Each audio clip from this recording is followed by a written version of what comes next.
paso segundo, ¿sale? Y en este caso, tejido.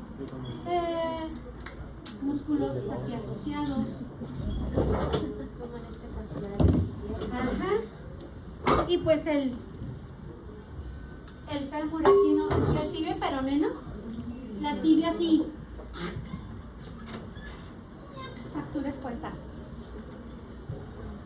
¿De acuerdo? Tienes una fractura expuesta allí. Estás afectando o estás liberando factor tisular por tejido roto, lesionado, y también estás afectando vía intrínseca porque te estás echando vasos sanguíneos. ¿De acuerdo? ¿Esto qué haría? Inmediatamente vas a empezar a formar coágulos aquí, alrededor del vaso roto. ¿De acuerdo? Pero no es un solo vasito el que te llevaste, o sea, fueron dos huesos y quedaron expuestos. Entonces va a haber una gran formación de coágulos aquí. Por eso se utiliza terapia anticoagulante como parte del tratamiento para evitar lo más posible formación de coágulos en circulación que pudieran condicionar una enfermedad vascular que afecte el cerebro, pulmón, corazón o riñones. ¿De acuerdo? Entonces, ojo, cuando se forman coágulos, estos coágulos, para evitar que se tenga un proceso de obstrucción y de isquemia de ciertas áreas, cuando el endotelio vascular se daña y se liberan factores de contacto, sinógeno de elevado peso molecular, o se libera otro factor como la precalicreína, o por el daño tisular estás liberando lo que viene siendo factor tisular. Estos no solamente participan en la activación de las cascadas de la vía extrínseca y intrínseca, sino que como efecto retardado van a afectar o van a estimular la transformación de plasminógeno inactivo, simógeno, en su forma activa llamada plasmina, y esta plasmina se va a encargar de degradar los coágulos de fibrina y como resultado cada pedacito se conoce como dímero D. Entonces, ¿cuándo es que esperas tu gran cantidad de dímero D? Cuando hay formación de coágulos y se ha activado el proceso de fibrinolisis, ¿sí? Pero en este paciente, ¿qué terapia estás metiendo? Estás metiendo una terapia anticoagulante con la finalidad de evitar la formación de estos microcoágulos. Y sí, vas a tener dímero D, pero tú lo esperas dentro de valores de referencia o ligeramente arriba por el proceso de coagulación propio, pero no esperas una cantidad elevada de dímero D porque no tendrías una coagulopatía intravascular. Eso es justo lo que hablamos, que le preguntó Beckham, ¿verdad? Ajá. Que puede ser también microvascular. Exactamente. Entonces, en este caso tú tendrías dímero D, sí, pero dentro del valor normo alto. ¿Por qué? Porque si se está haciendo cierto grado de coagulación, obvio tiene que haber frenado el sangrado, pero no estás permitiendo que se haga una coagulación excesiva asociada al tamaño del trauma, precisamente ¿para qué? Para evitar coágulos en circulación que pudieran generar accidentes vasculares. Entonces, tú no esperarías una cantidad de dímero D considerablemente elevada. Lo esperarías normo alto o ligeramente elevado. ¿Sí? Si tú no estuvieras aplicando la terapia de anticoagulante, tú esperarías el dímero D considerablemente elevado. Y también podrías exponer al paciente a una enfermedad vascular, a una hemorragia vascular. ¿Sí me explico? Sí. ¿Ya quedó mejor? Vale. Ahora bien, empecemos con endocrino, jóvenes. ¿Sale? Ustedes ahorita en endocrino, lo primero que están viendo es el eje hipotálamo hipofisiario, ¿cierto? Sí. Okay. Y posteriormente van a ver cada uno de los ejes que salen de él, y entre esos ejes vamos a tener el eje hipotálamo hipofisiario tiroideo, pero van a ver también el eje hipotálamo hipofisiario gonadal y el eje hipotálamo hipofisiario suprarrenal y también el eje hipófisis hipotálamo, hipófisis, hormona de crecimiento hepático, insulin-like growth factor, etcétera, y todo eso. Vale. Entonces, básicamente, la mayor parte de las hormonas, que no son todas, porque no todas las hormonas pertenecen al eje hipotalámico hipofisiario, hay muchas hormonas ajenas a este eje, como viene siendo pues hormonas gástricas, ¿sí? Las hormonas gástricas que son grelina, lo que es insulina, glucagón, todo eso no depende directamente del hipotálamo, ¿de acuerdo? Pero sí las principales glándulas: gónadas, tiroides, suprarrenal, ¿vale? Y hormona de crecimiento. Entonces, en este caso, quien va a regir todo va a ser hipotálamo. Ahí están las neuronas generadoras de los primeros estímulos. Y el mande. ¿La gastrina dónde viene? Del estómago. Ah, parece. Que no se te olvide, gastrina, gastroestómago. Párale de contar, mi amor. ¿Ok? Entonces, ojo. En este caso, tenemos las neuronas hipotalámicas. Se producen ciertas hormonas llamadas hormonas liberadoras. Y estas hormonas liberadoras básicamente van a estimular, ¿sí? Hormonas liberadoras que se sintetizan a nivel hipotalámico. Ojo, van a pasar a lo que viene siendo este sistema porta hipotálamo hipofisiario, que lleva estas hormonas liberadoras derechito hacia lo que viene siendo la hipófisis anterior o adenohipófisis. ¿De acuerdo? Esta adenohipófisis está formada por diferentes tipos celulares. Tenemos somatotropos, tenemos corticotropos. No me preguntan el orden exacto, eso se lo preguntan a la doctora Jennifer, ¿ok? Tenemos corticotropos, tenemos gonadotropos, tenemos lactotropos y tenemos pirotropos. Son los principales. ¿De acuerdo? Cada uno de estos tipos celulares va a tener en sus membranas receptores que pueden recibir a lo que viene siendo las hormonas liberadoras encargadas de estimularlos. Y solo las hormonas que se producen en la adenohipófisis terminan pasando a torrente sanguíneo. Y ya que están en torrente sanguíneo, ok, ¿qué van a estimular? Glándula mamaria. ¿Qué van a estimular? Glándula tiroides, que también salió como muela, disculpen. ¿Qué más van a estimular? Van a estimular hueso, van a estimular hígado y van a formar IGF-1, Insulin-like growth factor tipo 1, ¿sí? ¿Qué más van a estimular? Van a estimular glándula suprarrenal y van a estimular gónadas. ¿De acuerdo? De tal manera que cuando ustedes están sospechando de la alteración de alguno de los ejes hipotálamo hipofisiario, lo único que van ustedes a poder medir en torrente sanguíneo son las hormonas liberadas por adenohipófisis. Esas sí las van a tener en torrente sanguíneo, ¿sí? Las hormonas liberadoras no. ¿Por qué? Las hormonas liberadoras solamente las voy a ubicar entre hipotálamo y adenohipófisis a nivel del sistema porta. La razón por las cuales no las puedo medir son dos. Una, no salen del sistema porta, y dos, tienen el tiempo de vida sumamente pequeño, sumamente corto. Lo suficiente como para pasar a porta, estimular y se acabó. ¿Sí me explico? Entonces, ¿qué van a evaluar ustedes vía laboratorio? Hormonas de adenohipófisis o hormonas de neurohipófisis. En la neurohipófisis ustedes van a almacenar básicamente oxitocina y lo que viene siendo vasopresina u hormona antidiurética. Sin embargo, ahorita en donde nos vamos a enfocar es en adenohipófisis. ¿De acuerdo? ¿Cuáles son mis hormonas liberadoras que se generan en neuronas hipotalámicas? La hormona liberadora de gonadotrofinas, ¿sí? Vamos a formar lo que viene siendo también la hormona liberadora de tirotropina,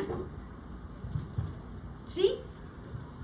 Hormona liberadora de prolactina, que en realidad, ¿sí?, resulta ser básicamente la misma que la TRH. Resulta ser que la hormona liberadora de tirotropina puede estimular tanto a tirotropos como a lactotropos. Y eso explica básicamente por qué en un hipotiroidismo, al haber aumento de la TRH, el paciente cursa también con hiperprolactinemia responsable de las alteraciones reproductivas. Ahorita vamos a manejar, voy a hacer este mapa, pero voy a hacer paso a paso aquí en el pizarrón y lo vamos a trabajar, ¿sí? Para que cuando vayan viendo cada eje por separado tengan ustedes ya una idea de cómo se conjunta todo esto. ¿De acuerdo? Ok, vamos a tener también a la Human Growth Release Hormone o hormona liberadora de hormona de crecimiento y también a la hormona liberadora de corticotropina. ¿Sale? Todas ellas, ¿dónde se producen? En hipotálamo. Y cuando estimulan a la hipófisis, ¿sí? Si yo estoy estimulando aquí lo que viene siendo gonadotropos, ellos van a liberar hormona luteinizante y hormona folículo estimulante que yo voy a tener ¿dónde? En torrente sanguíneo, lo puedo medir. ¿Sale? Si yo estoy estimulando aquí tirotropo a través de la TRH, los tirotropos van a liberar ¿qué cosa? TSH, que va a venir a estimular ¿a quién? Glándula tiroides. ¿De acuerdo? Ok, si esta TRH está estimulando a los lactotropos, lo que voy a liberar es prolactina. ¿De acuerdo? Si lo que estoy estimulando que es la hormona liberadora, la hormona de crecimiento, que también se conoce como TRH, puede estimular a la TRH estimula tanto a tirotropo como lactotropo. Anteriormente se le conocía como hormona liberadora de prolactina, pero resulta ser la misma TRH. Resulta ser la misma TRH. ¿Ok? Aquí tendríamos a los somatotropos. ¿Sí? Y esta también hormona estimulante o hormona liberadora de hormona de crecimiento también se conoce como somatotropina.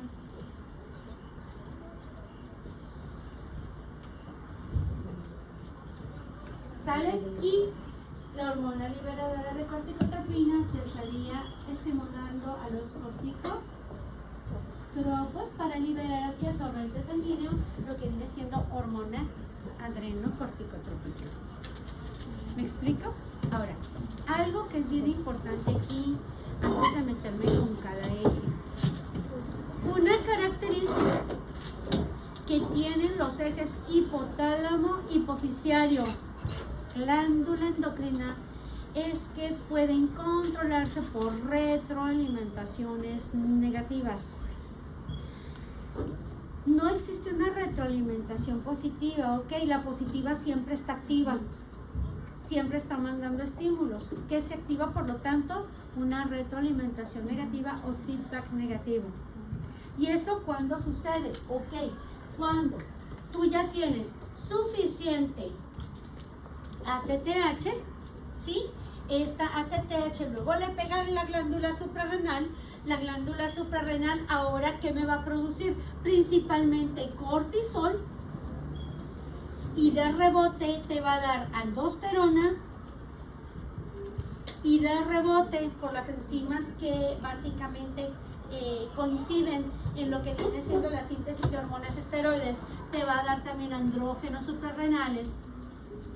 De aquí, el único que tiene capacidad de retroalimentar negativamente es el cortisol. Cuando tú ya tienes suficiente cortisol, le dices a la hipófisis, hey, párale, y le dices al hipotálamo, hey, párale, para mantener un equilibrio dinámico. ¿De acuerdo?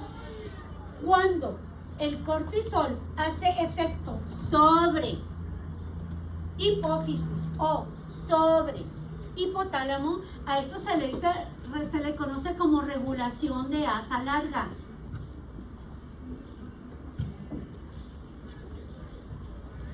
¿De acuerdo? Y cuando la propia ACTH hipofisiaria autorregula al hipotálamo, esto es una regulación de asa corta. Se pueden encontrar estos términos a la hora de que estén leyendo fisiología, ¿sí? Regulaciones de asa larga, regulaciones de asa corta, ¿sí? Entonces, siempre que nosotros tenemos elevaciones de las hormonas, esta hormona, al final de cuentas, puede unirse a receptores para esa hormona, tanto en hipófisis como en hipotálamo, y depende de qué tantos receptores se saturen, es qué tanto abaten o qué tanto feedback negativo hacen sobre el eje. ¿Me explico? Y eso también nos va a permitir entender el comportamiento de las pruebas de laboratorio. ¿Me explico hasta aquí, jóvenes? ¿Sale? Entonces, ¿cómo había dicho que era la regulación de asa larga? la regulación de asa larga se ejerce por las hormonas de las últimas glándulas de cada eje. Por ejemplo, si hablas de suprarrenales, la hormona que puede ejercer regulación es el cortisol.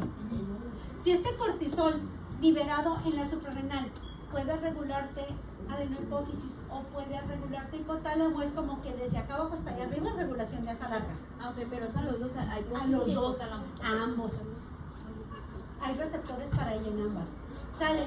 Y cuando es la hormona hipofisiaria la que autorregula al hipotálamo, esa es regulación de asa corta.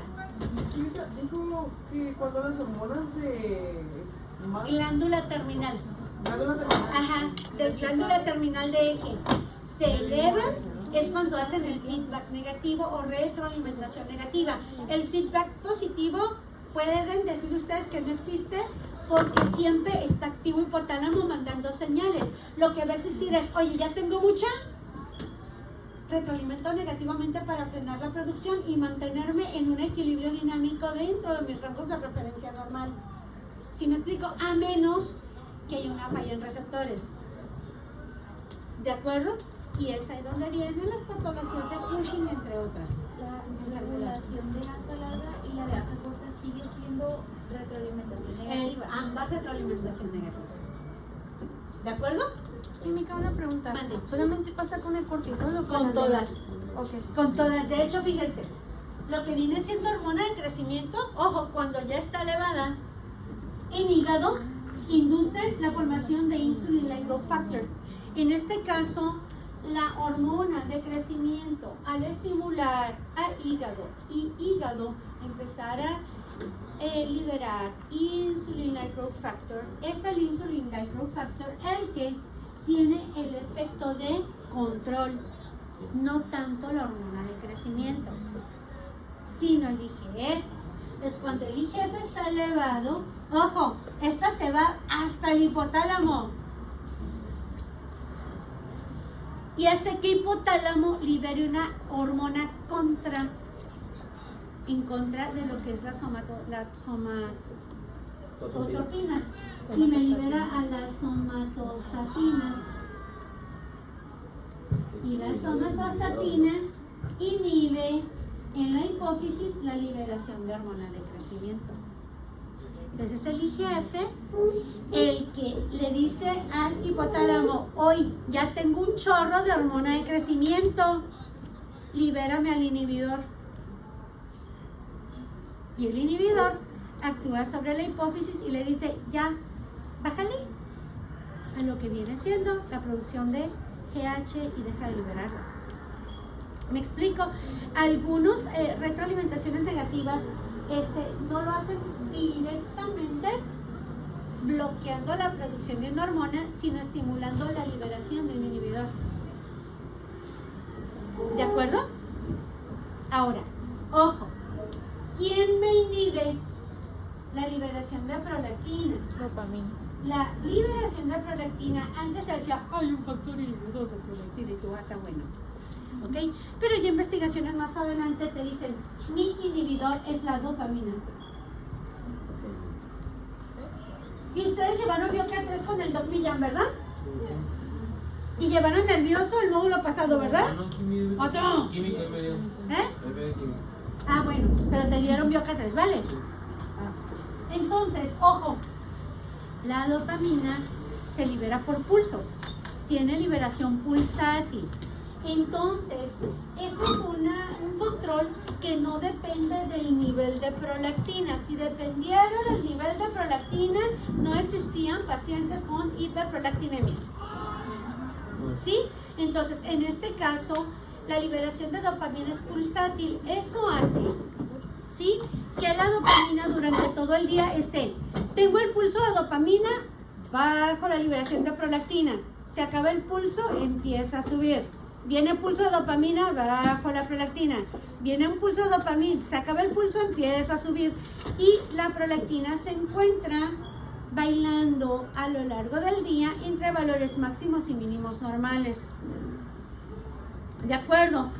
Entonces, no responde a niveles de prolactina. El resto de los ejes sí responde por regulaciones negativas, ya sea corta y ya sea larga, por productos terminales. ¿Me explico hasta aquí? Entonces, voy a jugar de la siguiente manera. Lo voy a manejar a pintarrón. Voy a apagar proyector. Ahorita solamente quería que vieran esta cosa de aquí. ¿Vale? Tómame foto.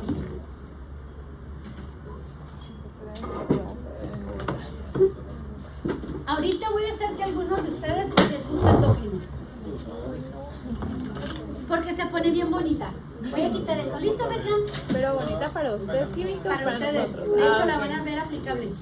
La van a poder aplicar. Ahorita vas a aplicar endocrino. Te lo garantizo. Como yo encontré con el mato. Ándale.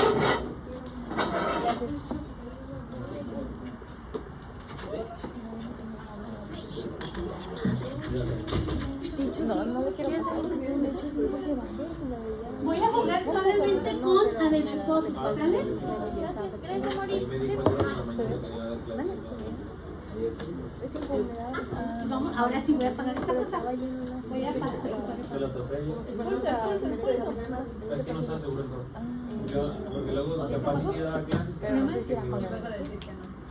Ahí está. Súper.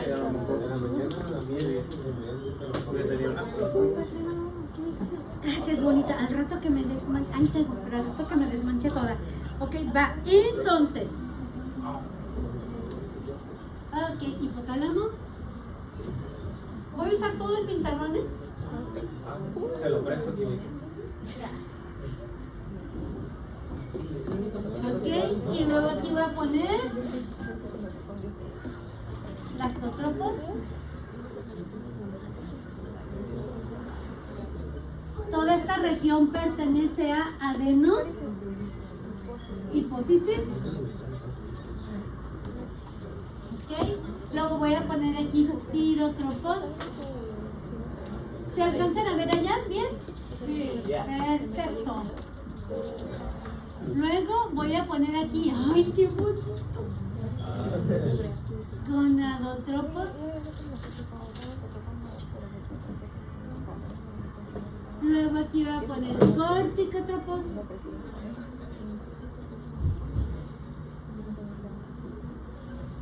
Y acá somatotropos. ¡Uy! Yo me estoy divirtiendo, ¿ustedes no? Ok. Les va a servir. De hecho, con este muchos se han salvado. Porque se integra todo. Ya no estoy presumiendo, pero les sirve. Ok, bien. Entonces, hipotálamo sintetiza y libera al sistema porta hipófisis hipotálamo hormonas liberadoras que que tiene un tiempo de vida bien cortito, por lo tanto nunca las vas a poder cuantificar en torrente sanguíneo en una prueba de laboratorio. Las puedes cuantificar de manera indirecta, estimulando, poniendo en vena cierto medicamento para medir la respuesta en la hormona hipofisiaria, no en la hipotalámica, ¿ok? Entonces, hormonas liberadoras, y las voy a poner en verde, que son estimulantes. Voy a liberar hormona liberadora de tirotropina, tirotropin release hormone, ¿ok? Y esta tiene la capacidad de estimular dos tipos celulares, lactotropos y tirotropos.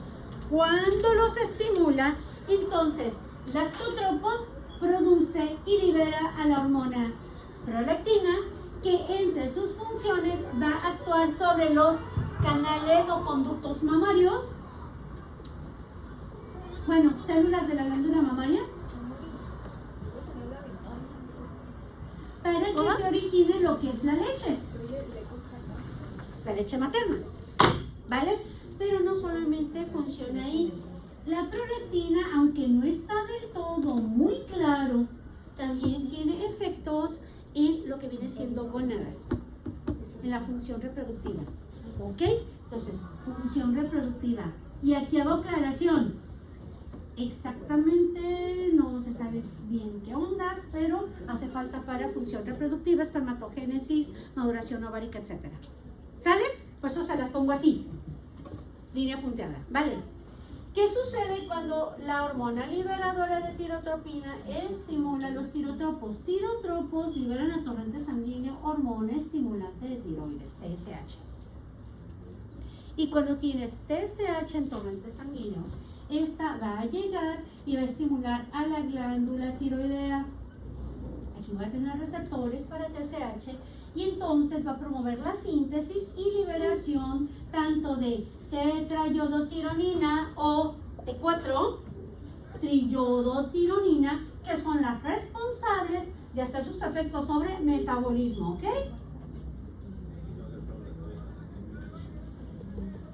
Lo estoy poniendo bien global ahorita. Cuando me meta tiroides, ahí sí voy a puntualizar bastante. Ahorita veo efectos globales. ¿De acuerdo? Bien. ¿Qué más libera hipotálamo? Hipotálamo me libera la hormona liberadora de gonadotropinas, gonadotropin release hormone. ¿Vale? Y esta se libera por diferentes pulsos, pulsos rápidos o pulsos lentos. Al inicio, pulsos rápidos promueven la liberación de hormona FSH, hormona folículo estimulante. La hormona folículo estimulante, o sea, liberan las dos, pero con predominio de FSH, ¿ok? Y la FSH actúa sobre las gónadas. Y gónadas lo que va a hacer es producir estrógenos. ¿De acuerdo? Cuando ya tenemos suficientes estrógenos, entonces se cambia la pulsación de la GnRH y ahora se generan pulsos lentos. Pulso rápido, pulso lento.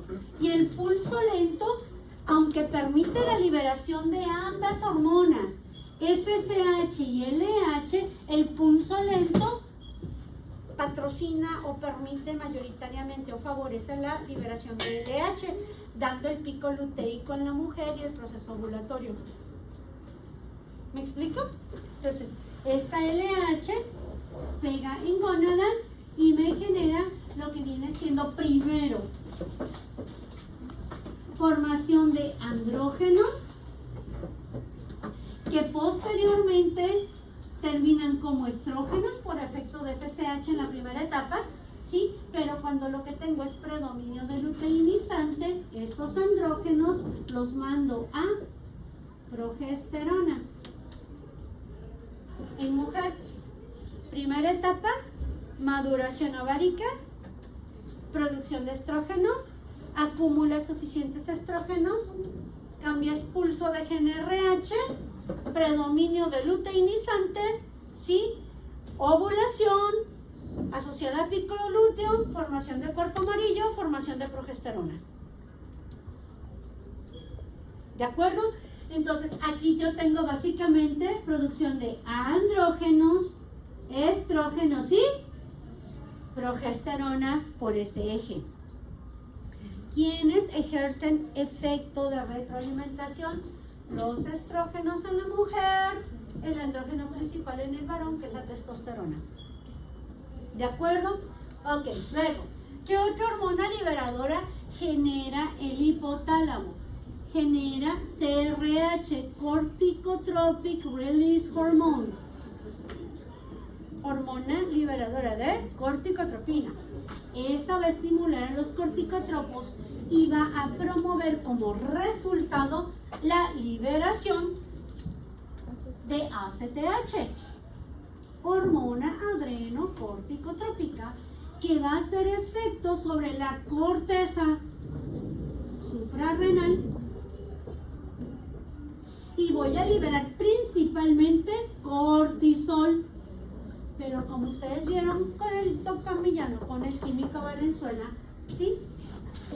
Cuando la CRH, hormona liberadora, el sistema porta, estimula corticotropos y libera los corticotropos de adeno. ¡Ay! Es de laboratorio.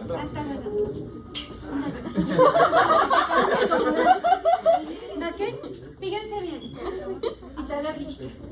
Ok, bien. Cuando estimulamos corteza suprarrenal, recordarán de BioK3, síntesis de esteroides, que por ahí se comparten enzimas como la 21-hidroxilasa, ¿sí? Como la 17-alfa-hidroxilasa, etc. De tal manera que las 3 zonas de la corteza suprarrenal por rebote también se terminan activando. Entonces no solamente se produce cortisol, sino que también aldosterona, androstenediona, dihidropiandrosterona, todo ese despapalle. Vamos a ponerle andrógenos. Sin embargo, el único que hace efecto de feedback es cortisol. Ahí hacemos la aclaración, ¿de acuerdo? Bien, luego tenemos los somatotropos.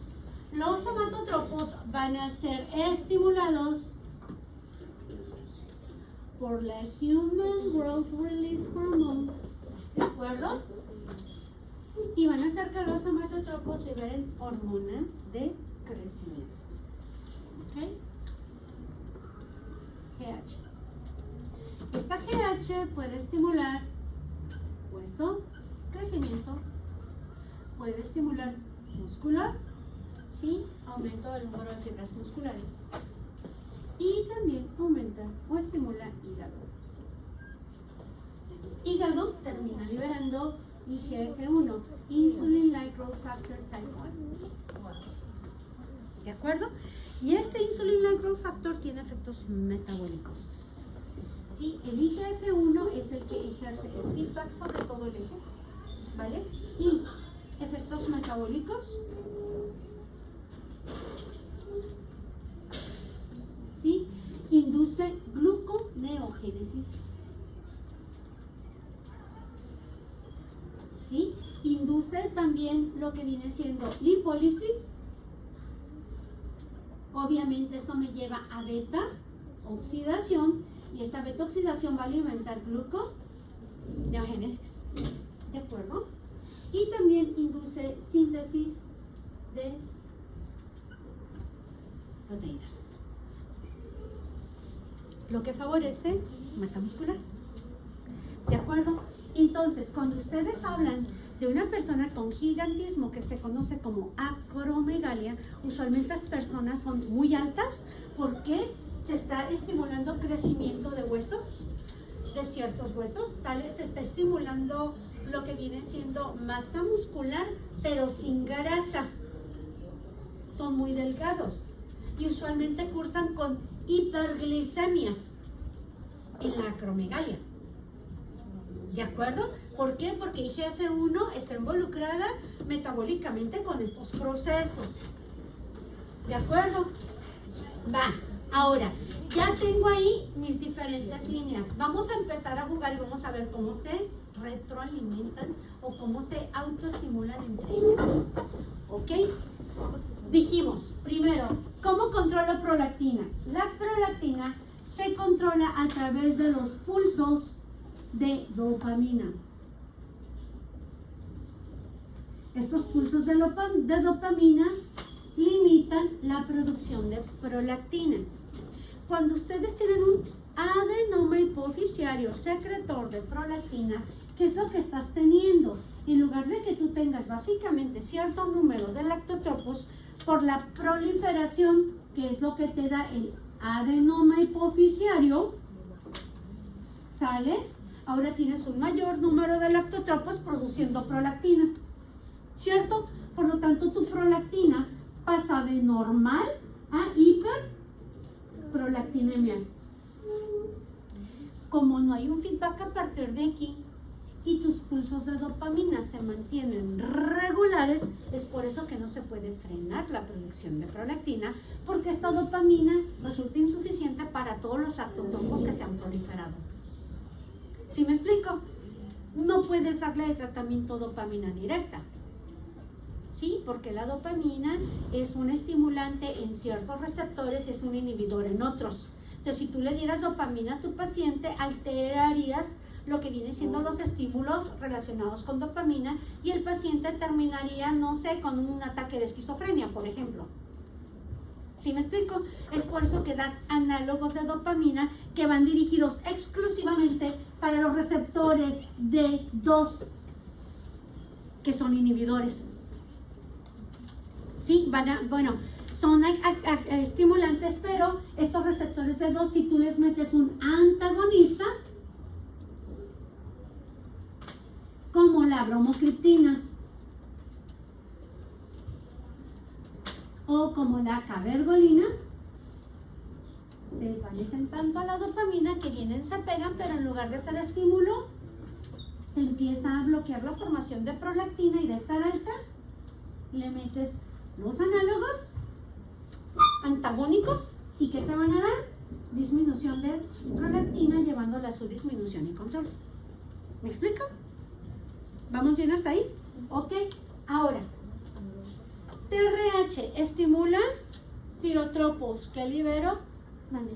Rápido, nada más, eran análogos de prolactina. Se parecen a la prolactina, pero con función antagonista. Análogos, ¿verdad? O sea, son de análogos, ¿por qué? dopamina. Porque se parecen. ¿No eran de dopamina?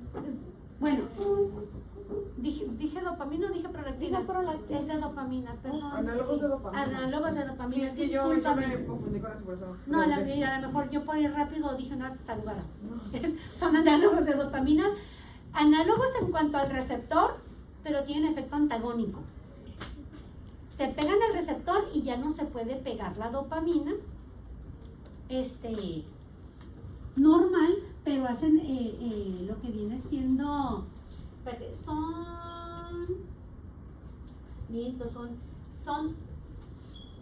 corrijo, déjenme organizo mis ideas. D2 son inhibidores, receptores D2 son inhibidores, ¿ok? Borren lo que dije, ¿sí? Recapítulo, voy a recapitular. Receptores D2 de dopamina son inhibidores. ¿Para qué ocupó la dopamina? Para inhibir la producción y liberación de prolactina.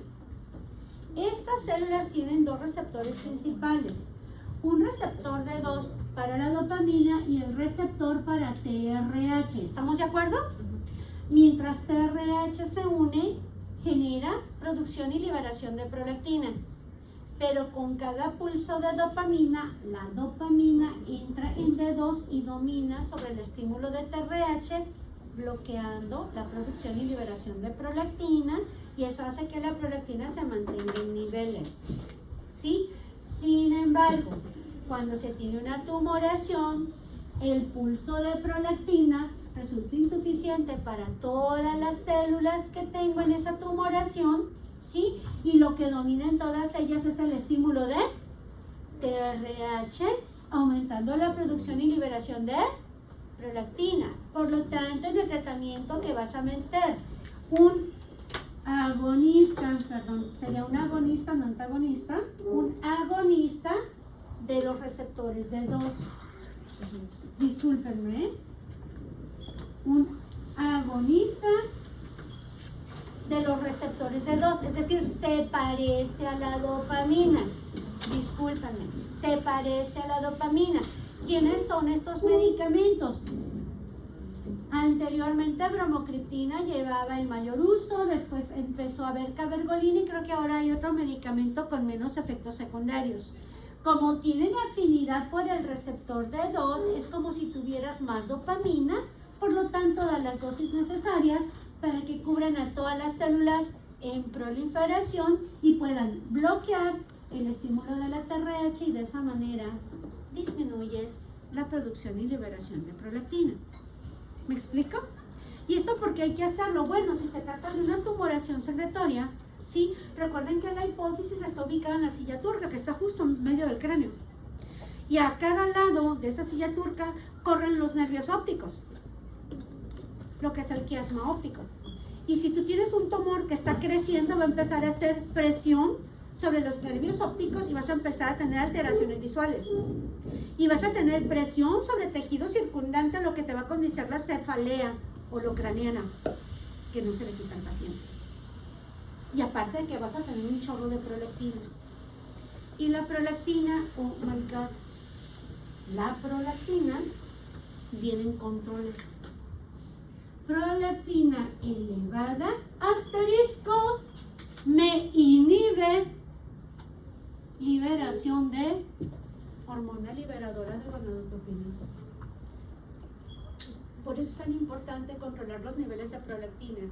No solamente porque el tumor te esté condicionando un efecto de compresión dentro del cráneo, dándote una cefalea y alterándote la visión, sino que los niveles elevados de prolactina te inhiben la liberación de hormona liberadora de gonadotropina. Por lo tanto, ¿liberarás FSH y LH? No. Y si no hay FSH y LH, ¿cómo están los estrógenos y andrógenos? Viene fallo reproductivo. Por eso es tan importante controlar la prolactina. ¿Me explico? ¿Vamos hasta ahí más o menos? Ahora, vean lo que voy a hacer ahorita, se pone más interesante. ¿Listos? A jugar. Yo estoy produciendo TSH vía tirotropos, ¿vale? Estimulo glándula tiroidea.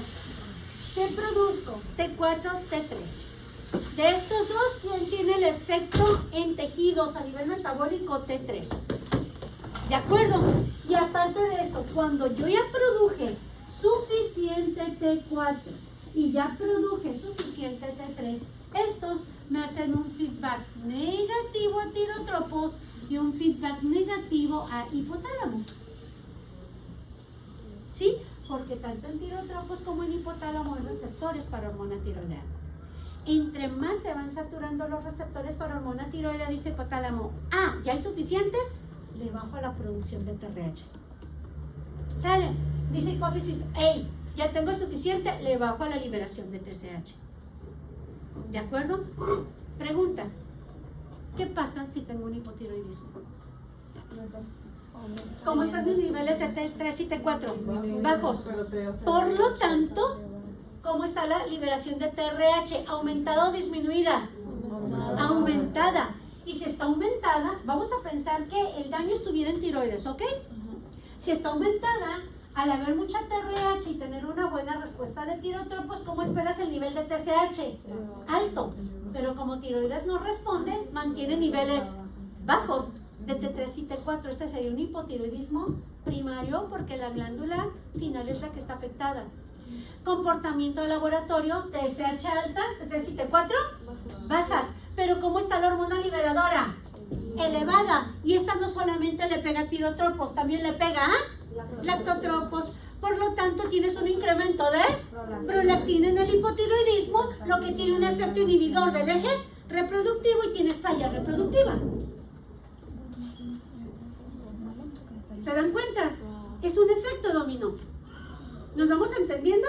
Está elevada porque el problema es en la tiroides, no en el hipotálamo. Exactamente. mientras el hipotálamo responde y tú tengas T3 y T4 bajo, él va a estar soltando TRH a lo bestia.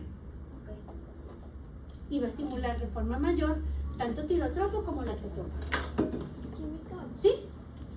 Entonces, si una paciente tiene hiperprolactinemia, ¿también tiene riesgo de desarrollar hipotiroidismo o viceversa?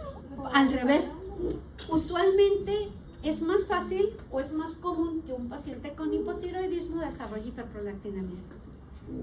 Imagínate una persona con prolactina alta que tiene dentro de sus datos clínicos sobrepeso u obesidad, tiene dentro de sus datos clínicos alteración de sus ciclos menstruales, ya no es regular, ahora está presentando, ¿cómo se le llama? Oligomenorrea, ¿sale? Meses sí, meses no, ¿ok? La paciente se le está empezando a caer el cabello, dice, carajo, se siente bien cansada, cansancio crónico y no sabes por qué. De acuerdo, dice, cara, yo era regular, ¿qué pex? Me estoy haciendo irregular. ¿De acuerdo? Y te empieza a tener dolorcito de cabeza. ¿Sí? ¿Qué sucede en este caso? Que la respuesta al hipotiroidismo que ella tiene fisiológicamente y a través de los ejes ejerce un fallo en el frenado de la actividad del hipotálamo produciendo el TRH y va a producir de más. ¿Esa TRH a qué tipo celulares va a estimular? A dos, lactotropos y tirotropos. ¿Qué pasa cuando tú estimulas mucho a una célula? Crece, ¿cierto? Entonces aquí voy a tener un crecimiento de los lactotropos que también pueden ejercer cierto efecto de compresión sobre el resto de los tipos celulares y pueden causar cefalea. ¿De acuerdo? ¿Y qué vas a estar produciendo? Una gran cantidad de prolactina. ¿Tienes tus pulsos dopaminérgicos normales? Sí, pero resulta que ahora tienes un mayor estímulo de TRH. Por lo tanto, los pulsos de dopamina resultan insuficientes. Y sigue predominando TRH, por lo tanto, tu prolactina va incrementando.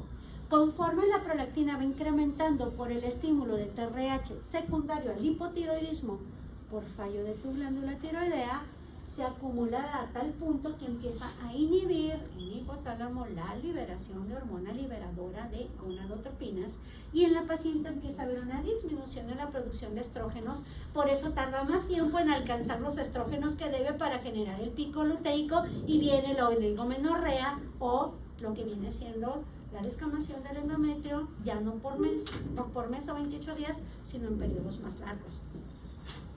¿Me explico? Entonces, yo te preguntaría, si tienes una persona con estas características, tú como médico, ¿qué haces? ¿Sabes qué? Yo le mido prolactina, le mido de una vez las hormonas del eje reproductivo y le mido hormonas tiroideas. ¿Tú qué esperas? ¿Estrógenos, progestágenos disminuidos o atorados en fase folicular? ¿Sale? ¿Qué esperas? ¿Prolactina elevada? Y T3 y T4 bajas, con probablemente TSH alta si tu bronca es en tiroides. La pregunta que te harían, ¿le darías una terapia multifármacos de reemplazo hormonal? ¿Le meterías estrógenos? ¿Le meterías agonistas de 2? Y aparte T4, T3, ¿o qué le meterías? Aquí la pregunta es ¿quién fue primero, el huevo o la gallina? En este caso, ¿quién está detonando todo? Tiroides. ¿Por qué darle una terapia multifármaco de reemplazo hormonal si puedes empezar a reemplazar solo con T4 y T3? Y revisas a vuelta de un mes. Y a vuelta de un mes, esto se tiene que estar normalizando. A lo mejor tu paciente ya está empezando a tener periodo o lo revisas a 2 meses, 3 meses, a lo mejor ya tuvo otra vez periodo. Y la prolactina tiene que ir bajando. Si no es así, ojo, irregularizaste los niveles de T4 y T3 en sangre por el medicamento dado y sigue prolactina alta, a lo mejor la paciente le tocó la lotería de la mala suerte y aparte de hipotiroidismo tiene un microadenoma. ¿Me explico? Pero empiezas por terapia, por monoterapia, no por multifarmacia. ¿Me explico más o menos? ¿Sí vamos bien hasta aquí? ¿Sale? Ahora, ¿puedo brincar al otro eje? Va. Ojo. Si voy a los gonadotropos, ok, los diferentes pulsos permiten que se liberen las dos hormonas, pero una como predominio de otra dependiendo de los pulsos. Esto se nota muchísimo en la mujer. Es muy notorio en la mujer. ¿De acuerdo? Y aquí en la mujer quien ejerce el feedback es el estrógeno. En el varón quien ejerce el feedback es el andrógeno. ¿De acuerdo? Cuando yo ya tengo suficientes estrógenos, se sensan en el hipotálamo y cambia la liberación de GnRH de pulso rápido a pulso lento. ¿Para qué? Para promover la liberación de hormona luteinizante y generar la ruptura del folículo dominante y poder liberar al óvulo. ¿Sí me explico?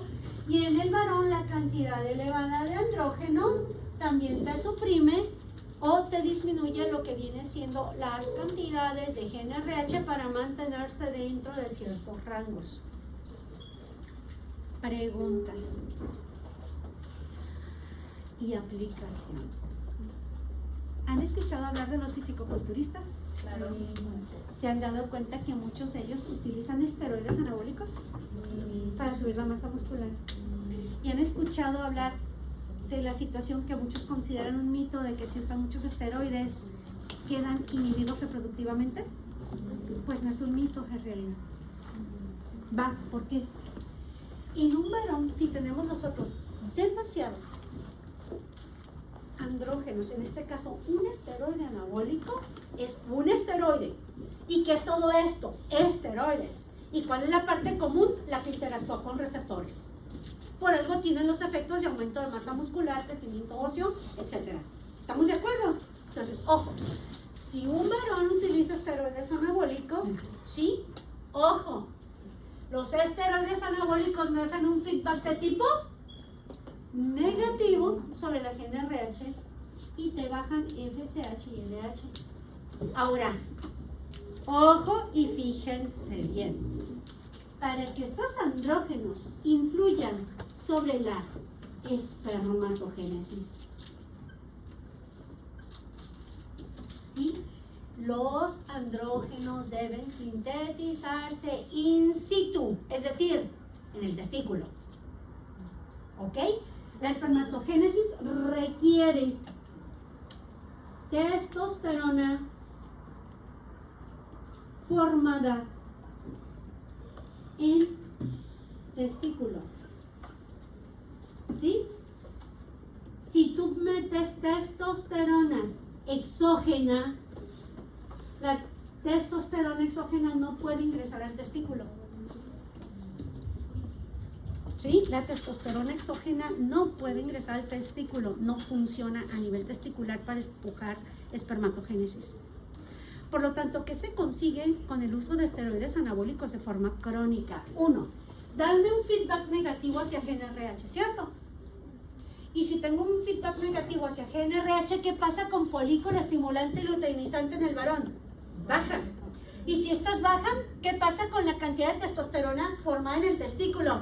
¿Disminuye o se anula? Y si se anula, ¿qué pasa con la espermatogénesis? Se frena. Y si lo usas por mucho tiempo, algo que no se usa se atrofia. ¿Sale? ¿Qué significa? Producción espermática, suelo. Volumen testicular, pasita. Perdón, se hace chiquito. ¿Ok? Y hay un detalle, que cuando el feedback negativo es crónico, se hace irreversible. Se hace irreversible. Lo mismo sucede con los anticonceptivos que usaron por allá las bisabuelas. ¿Se acuerdan que en los tiempos de las bisabuelitas decían, híjole, empezó a usar anticonceptivos y ya cuando quiso tener chamaco ya no pudo? ¿Por qué? Porque eran dosis altas de estrógenos exógenos. Y así como los estrógenos para maduración de células que participan en espermatogénesis, la testosterona, es importante que se produzca en el testículo, en la mujer, para que los folículos ováricos se maduren. El estrógeno se tiene que sintetizar sí o sí a nivel ovárico. Por eso existen anticonceptivos. ¿Qué utilizas de anticonceptivos? Estrógenos y progestágenos. Si tú ya le estás dando las hormonas que necesita tu sistema en cantidades normales o ligeramente pasaditas a las que necesitan, me lastimé, me pegué. Se emocionó, ¿Ok? química. Me emocioné, sí. Entonces, cantidades iguales o mayores a las normales te van a hacer un feedback negativo. Pero si es dosis alta, como las primeras píldoras anticonceptivas que surgieron en la etapa de nuestras bisabuelas, ¿sí? ¿Qué hacían si lo tomabas durante un periodo de tiempo más o menos largo? 1 año, 2 años, 3 años, te dejaban bloqueado completamente el eje.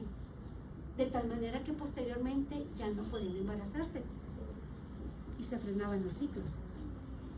¿Me explico? ¿Qué pasa ahora? ¿Qué tipo de anticonceptivos usas? Anticonceptivos con dosis mínima efectiva. Y eso permite que puedas utilizar anticonceptivos durante un largo periodo de tiempo, pero que no te alcanza a bloquear completamente el eje. Para cuando tú lo sueltas, a lo mejor va a tardar un poquito, 3 meses, a lo mejor 6 meses en volver a activarse, pero vas a volver a liberar folículo estimulante, luteinizante y vas a volver a echar a andar el proceso de maduración ovárica. ¿Sí me explico? Ahora, ojo, ¿qué más te puede bloquear el eje reproductivo aparte de niveles elevados de prolactina? Aguas, opiáceos, morfina y derivados. La morfina y sus derivados también te bloquean el eje reproductivo. Por eso las personas que utilizan derivados de la morfina, opio, etcétera, durante periodos de tiempo prolongado van a tener alteraciones reproductivas. ¿Sí? Y ojo, te inhibe lo que es espermatogénesis en el varón, los esteroides anabólicos, sí, pero ojo, donde no se pueden usar es el testículo, pero se hacen los efectos a nivel sistémico, en músculo, hueso y todo. Por eso se ponen así súper gigantes de los músculos, pero pueden terminar con afectación reproductiva si no cuidan cantidades y tiempo de aplicación. ¿Me explico más o menos? Porque si se fijan, las frutas están interconectadas, se influyen unas a otras. ¿Vamos bien hasta aquí? Y a los fisiculturistas también por eso les sale muchos granos. Exactamente. Mucho andrógeno, estimulación de folículos y se ponen cabezillas. Y aparte bien agresivo, bien machos alfa, porque la testosterona exagerada te pone bien acelerado. ¿Sale? Ok, va. Ahora, ojo, corticotropina. ¿Sale? Corticotropos, libero ACTH, genero en corteza suprarrenal cortisol y de rebote aldosterona ahí, lo que vienen siendo andrógenos, y el cortisol elevado es el que me va a generar el feedback negativo. ¿Sí? Me dice, ¿sabes qué? Bájale aquí, bájale aquí. Acá los estrógenos hasta hipotálamo, y en el varón andrógenos hasta hipotálamo. Flechita roja, feedback negativo, ¿vale? Ahora, en el caso del cortisol, ¿de acuerdo? Una persona que tenga un hipercorticismo también tiene problemas reproductivos, porque el cortisol también te inhibe el eje reproductivo. Por eso la mayor parte de las patologías endocrinas rematan con un efecto reproductivo, y no es necesario estar manejando lo que viene siendo básicamente el eje. Con que manejes el eje afectado se empieza a regularizar. Pacientes con Cushing no farmacológicos, sino el de hormona, entonces tienen problemas reproductivos. Claro que sí. Cipis. ¿Sale? Entonces, cortisol también le pega aquí. Se van dando cuenta que no es difícil. O sea, si vemos todos los ejes juntos, podemos ver las interrelaciones que hay. Ya en fisiología verán cada punto aquí de cómo se libera, pero al menos ya tienen una idea de cómo funcionan. ¿Sale? Entonces aquí sería cortisol también le pega. Ay, Dios mío, pobre eje reproductivo. ¿Sale? Tanto en varón como en mujer. Vale. Finalmente, lo que viene siendo el eje de hormona de crecimiento. ¿Sale? Se libera hormona liberadora de hormona de crecimiento, le pego a somatotrófos, libero hormona de crecimiento hasta estimular hígado y jefe, cuando está elevada, le dice al hipotálamo, oye cuate, ya hay un chorro, mándame ahora somatostatina. Y entonces bloqueo la liberación de hormona de crecimiento. Pregunta. ¡Ay, qué emoción! Es que está bien bonito esto. ¡Qué emoción! Fíjense bien. La somatostatina no solamente evita o interfiere con la liberación de hormona de crecimiento. TRH, TSH. ¡Ay, qué bonito! Esto es somatostatina. Agárrate. Prolactina también. Pero sobre todo, somatostatina, y lo voy a poner así para que se vea, llevemos un código, también te bloquea la liberación de TSH dándote un hipotiroidismo subclínico. Y si tú generas un hipotiroidismo, habiendo menos TSH, estimulas menos a tiroides, ¿verdad? Si estimulas menos a tiroides, formas menos T3 y T4. Si hay menos T3 y T4, feedback positivo hacia hipotálamo. ¿Qué pasa con TRH? Se incrementa. Y si se incrementa TRH, ¿sobre quién se va? Lactotropos, te aumenta prolactina. Si te aumenta prolactina, ¿sobre quién se va? Eje reproductivo y pagas el parto por 3. Química. Yo tengo que la somatostatina inhibe a la TRH. TRH y TSH, las dos. Inhibe aquí. Entonces inhibe TRH. A ver, chécala. No, TRH. Suéltala. ¿Qué dice ahí? Pues es que son esquemita que tengo de Biuca 3. Tengo que tanto la dopamina como la somatostatina inhiben a la TRH en hipotálamo. ¿La dopamina, la TRH? Sí, tengo los dos. Ok. A ver. ¿Dónde está el esquemita? Ahí, ¿tú lo hiciste o lo sacaste del libro? De las presentaciones de doctor. Ok, chequen por favor si alguien tiene el libro. ¿Qué inhibe TRH, por favor? Inhibidores de TRH. En el libro. Ajá, busquen inhibidores de TRH.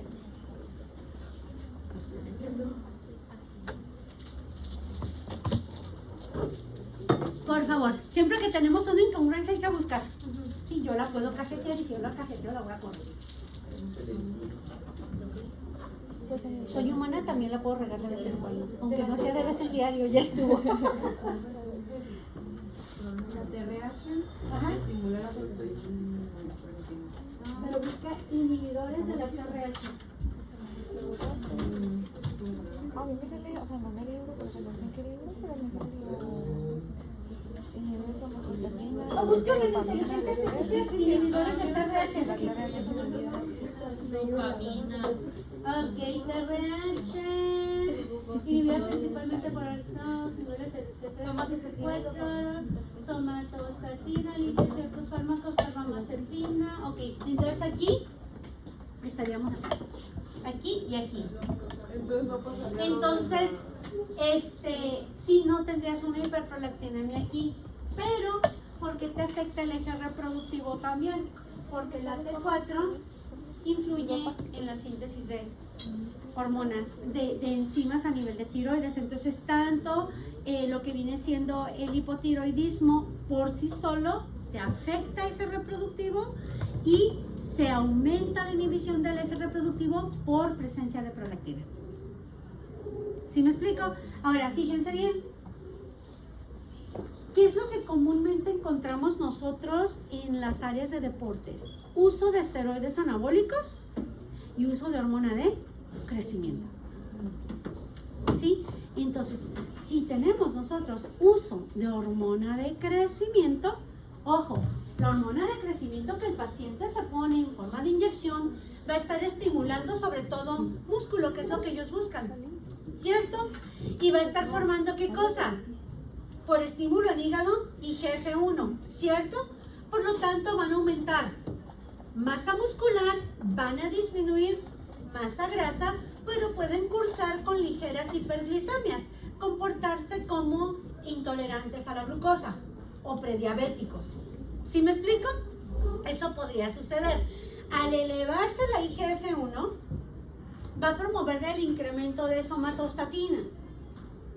¿De acuerdo? Y esta somatostatina le dice al somatotropo, no formes hormona de crecimiento, pero aunque no esté formando hormona de crecimiento, el paciente se le está poniendo, sigue teniendo el efecto. Como sigue teniendo el efecto, sigue habiendo más IGF-1, por lo tanto incrementas notoriamente somatostatina. Y somatostatina que le dice a tu eje tiroideo que le baje la TRH, y lo que tienes de TSH lo va a disminuir también en su liberación. Por lo tanto, ahora tienes una disminución del estímulo a la hormona, a la glándula tiroidea, y generas un hipotiroidismo subclínico. ¿Sí me explico? Entonces, el uso de hormonas no es tan sencillo, aunque se sabe que te puede ayudar a aumentar masa muscular, resistencia ósea, etcétera. Si se van a utilizar, tiene que ser muy medido y bajo vigilancia médica, porque por acelerar una cosa vas a terminar afectando otra. ¿Sí? Lo mismo el uso de esteroides anabólicos. De esta manera, jóvenes, ustedes pueden darse cuenta de qué forma es que puede participar lo que viene siendo básicamente los diferentes ejes, cómo se interrelacionan, y esto les puede ayudar a ustedes a que más adelante, cuando vean terapias farmacológicas, se vayan sobre una sola terapia en lugar de meterle hormonas a todo el mundo. Ahí les va una última cosa. Ha habido ocasiones, bueno, les voy a platicar una anécdota que me pasó hace tiempo. Es lo bueno de estar en laboratorios reales y con pacientes a un ladito, ¿sí? Trabajando en el laboratorio de fertilidad asistida, nos llegaba muchísimo, básicamente, a mí yo estaba en el laboratorio de andrología haciendo espermatobioscopías. ¿Salen? ¿Sí lo que? Espermatobioscopías, análisis de semen para ver pues, las características. Ajá. Y cuando llegaban los ciclos de fertilización in vitro, pues ahí nos tienes que recibiendo las capturas ováricas y separando los ovocitos y limpiando los ovocitos, quitándole lo que viene siendo la coronita radiada y todo, y poniéndolos en contacto con espermas a ver cuáles se generaba embrioncito y todo eso, ¿no? Pero la mayoría eran exámenes con paciente masculino. Y en una de esas llega un paciente referido por un urólogo al médico ginecólogo especialista en fertilidad asistida. ¿Sí?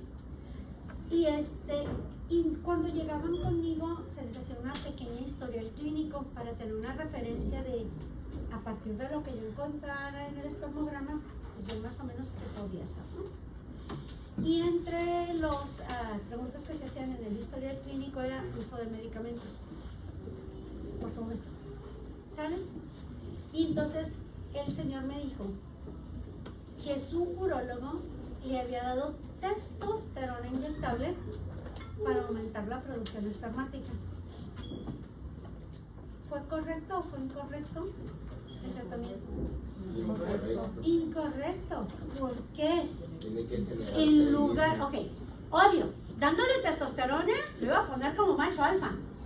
Iba a andar con actividad sexual a todo lo que da, y a lo mejor la señora, ya quítate, vete para allá, vete a la fregada, ya no quiero chamaco, ¿no? O sea, la libido iba a estar arriba, energía muscular iba a estar alta, iba a andar de peleonero si tú quieres, pero esa testosterona exógena que se estaba poniendo, ¿iba a ingresar al testículo? ¿Iba a participar en espermatogénesis? No. Me da la muestra de semen y tenía básicamente una cuenta bajísima de espermatozoides. Entonces, en este caso, hay que tener mucho cuidado cuando se dan hormonas a los pacientes. Si no sabes manejar hormonas, no te metas donde no debes. Derívalo al endocrinólogo. ¿sí? Porque lo único que hizo fue bloquear su producción espermática y conflictuar más en lograr un embarazo, y le dio testosterona para que pudiera embarazar a la señora. ¿Se dan cuenta de por qué es importante de que realmente le pongan atención debida a cada una de sus materias? A lo mejor tú no vas a ser ginecólogo, a lo mejor no vas a ser endocrinólogo, ¿sí? Pero mínimo tienes que tener una idea de cómo funcionan tus diferentes sistemas para que no te metas a hacer lo que no te corresponde en un momento dado, porque en lugar de ayudar al paciente lo vas a tronar. Entonces el paciente me pregunta, cuando me dijo eso, yo nada más volteé y lo vi y le dije, ok, ¿algún otro medicamento? Pues ni modo que le diga, oiga, su urólogo la cajeteó, ya me lo dejó infértil. Para ¿Lo dejó siempre. infértil? Ah. No tenía mucho usándolo. Entonces me dice, oiga, dice, ¿estuvo bien eso? Le dije, mire, yo eso no le puedo decir, platíqueselo por favor al médico que lo va a ver más tarde y él le va a dar la respuesta. ¿Para qué me meto en camisa de 11 varas siendo químico farmacobiólogo sin autorización para dar ningún tipo de opinión? ¿Y la doctora sí le dijo? Pues me imagino que el médico se la mareó tantito porque tampoco se iba a echar de enemigo al otro. ¿Sí me explico? Pero de alguna manera pues le tuvo que haber dicho que a lo mejor que no era la dosis o algo tuvo que haberle dicho para decirle no vas a usar esto, vas a usar otra cosa. Así que de fertilidad está haciendo ¿Sí? Tiene que jugar con endocrinología. O sea, fertilidad tiene que manejar endocrino sí o sí. De otra manera no puede guiar a la pareja. ¿Sí me explico? Pero ¿por qué les cuento esto? Jóvenes, para que vean la importancia de lo que es conocer cómo funcionan las cosas. Por eso hay también especialistas. ¿Sí? Si ustedes no se sienten capaces de manejar una situación, es mejor derivarla. Decirle a tu paciente, mira, esto yo pudiera manejarlo, pero no soy el especialista, hay que ver más cosas en ti, te puedo derivar a determinada persona que te controle esto y cuando estés listo, créeme que ese paciente va a regresar a ti para cuando te necesite en el área de la que tú eres. Y te va a agradecer más que lo hayas derivado y que le hayan dado una respuesta adecuada a que te lo hayas estado sinqueando y en lugar de ayudarlo lo hayas jodido. ¿Sí me explico? Entonces, si lo que quieres es aumentar fuerza, masa muscular y todo, o que quieres testosterona, te la doy, pero va a haber efectos secundarios. ¿Qué efectos secundarios vas a tener? ¿Ok? Si la usas durante mucho tiempo, cuando quieras tener hijos, probablemente no vas a poder. Pero vas a tener masa muscular. Vas a andar bien agresivo, así tipo lobo.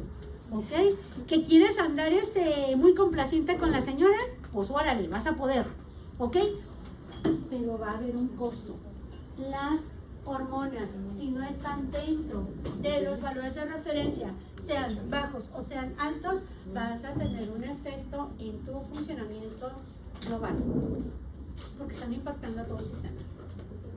¿Me explico más o menos? Entonces, por eso es importante esto, jóvenes.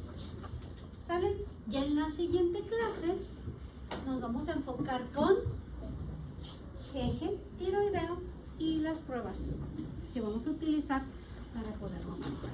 ¿De acuerdo? 12:39. Se nos acabó el tiempo. El día lunes vamos a jugar con lo demás y se va a poner bien bonito. ¿Sale? Hasta ahorita. ¿Más o menos? ¿O quieren que le avancemos poquito con tiroides? Ok, esto lo entendimos, jóvenes.